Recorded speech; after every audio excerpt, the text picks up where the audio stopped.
Hello বন্ধুগণ, আসসালামু আলাইকুম। সবাইকে আইজি টেকনোলজি ইউটিউবের পক্ষ থেকে স্বাগতম।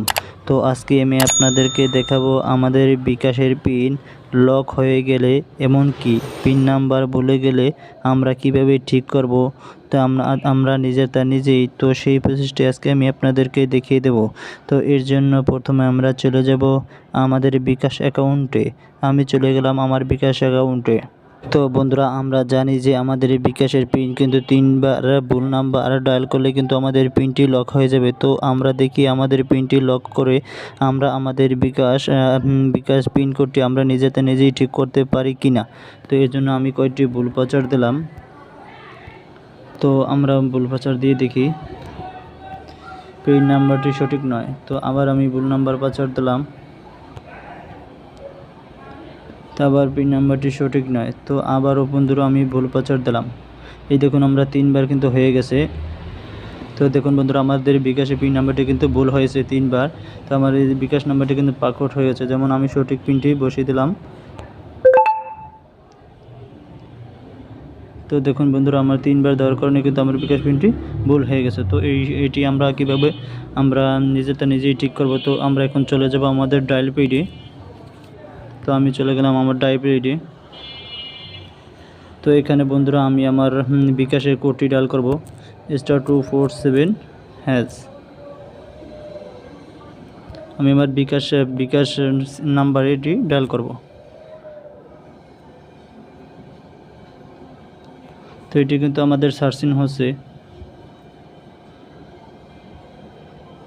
তো দেখুন বন্ধুরা, আমরা এখন কি করব, আমাদের বিকাশ পিনটি লক হয়ে গেছে। তো এটা আমরা কীভাবে বুঝবো।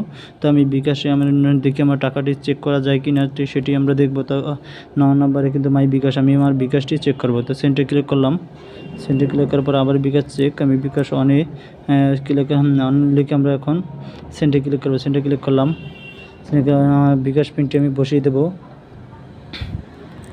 তো আমি আমার বিকাশ পিনটি বসিয়ে দিলাম। সেন্টে ক্লিক করব। তো দেখুন বন্ধুরা, আমাদের পিন নাম্বারটি একটু ডিসেবল হয়ে গেছে। তো এই নাম্বারটি আমরা কীভাবে ফিরে পাবো। তো আমরা আবার চলে যাব আমার বিকাশ নাম্বারে। তো আমি আমাদের বিকাশ কোডটি কিন্তু ডায়াল করবো আমার যেই সিমে বিকাশ করা, তো সেই সিমে। তো আমি আমার বিকাশ কোডটি ডায়াল করলাম।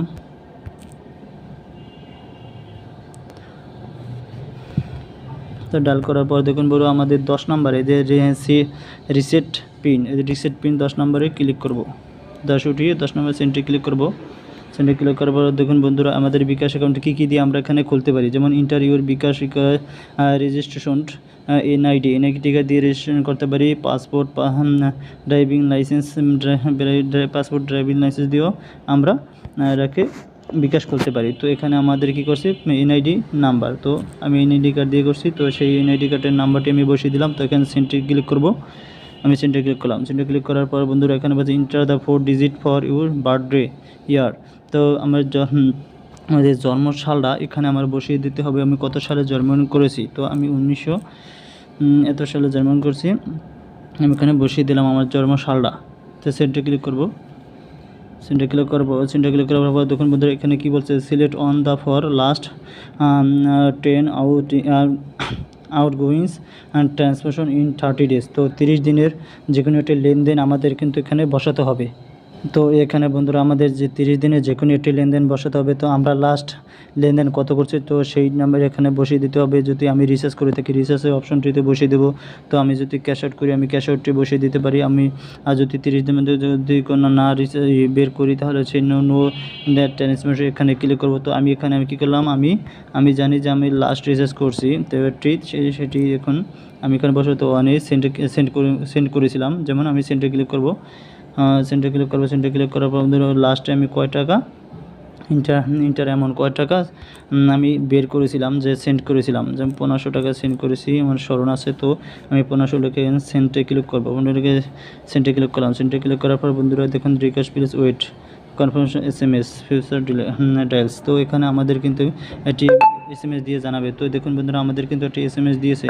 তো দেখুন বন্ধুরা এই যে সিলেক্ট পিন নিউ যেমন কনফার্ম ইউজ স্টার্টিংস অর 0।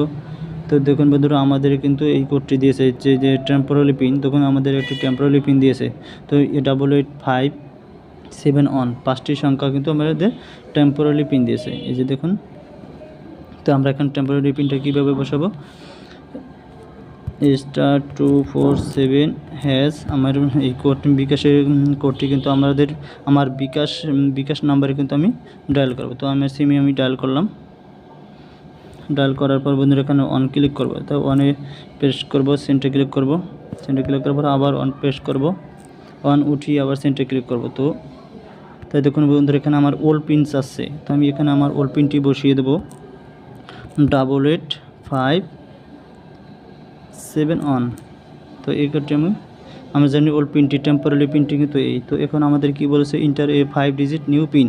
তো আমাদের যে কোনো 5টি সংখ্যা কিন্তু নতুন পিন দিতে হবে। তো এখানে আমাদের পিনটি বসিয়ে দিতে হবে। তো আমি আপনার পিনটি বসিয়ে দেবো, যেমন আমি পিনটি বসিয়ে দিলাম। 3 সংখ্যার যে কোনো 3টি সংখ্যার পিন বসিয়ে দিতে হবে। তো এখন সেন্টারে ক্লিক করব, সেন্টারে ক্লিক করলাম। তো আবার নিউ পিন দিতে বলছে, তো আমি এখানে নিউ পিন দেবো, আবার নিউ পিনটি বসিয়ে দিলাম, সেন্টারে ক্লিক করব, সেন্টারে ক্লিক করলাম। তো দেখুন বন্ধুরা পিন হ্যাজ বিন সাকসেসফুল, তো সাকসেসফুল হয়েছে। তো বন্ধুরা আমরা এভাবে কিন্তু আমাদের বিকাশ পিনটি এভাবে কিন্তু আমরা নিজে ঠিক করতে পারবো। তাছাড়া কিন্তু এছাড়াও ঠিক করতে পারবো বন্ধুরা, আমরা যদি 16247 এই নাম্বারে কল করে আমাদের যে বাংলার জন্য এক চাপতে হবে। আমরা প্রথমে এক চাপার পরে আবার কয়টি অপশন বলবে, অপশন বলার পরে বন্ধুরা আমরা 9 পেশ করব। 9 পেশ করে কিন্তু তারপর আমাদের কাস্টমার প্রতিনিধির সাথে আমরা নিজেরাই কথা বলতে পারবো। কথা বলে কিন্তু আমাদের এনআইডি কার্ডটির নাম্বারটি চাবে। তো এনআইডি কার্ড নাম্বারটি বসিয়ে দিতে হবে। তো যে কোনো একটি লাস্ট লেনদেন বলতে হবে। তো এভাবে বলে কিন্তু তাদের জিজ্ঞেস করে কিন্তু এভাবে আমরাও ঠিক করতে পারবো। তো এবার এই ভিডিওটি ভালো লাগলে লাইক, শেয়ার অ্যান্ড কমেন্ট করবেন। তো পাশে থাকার জন্য সবাইকে ধন্যবাদ।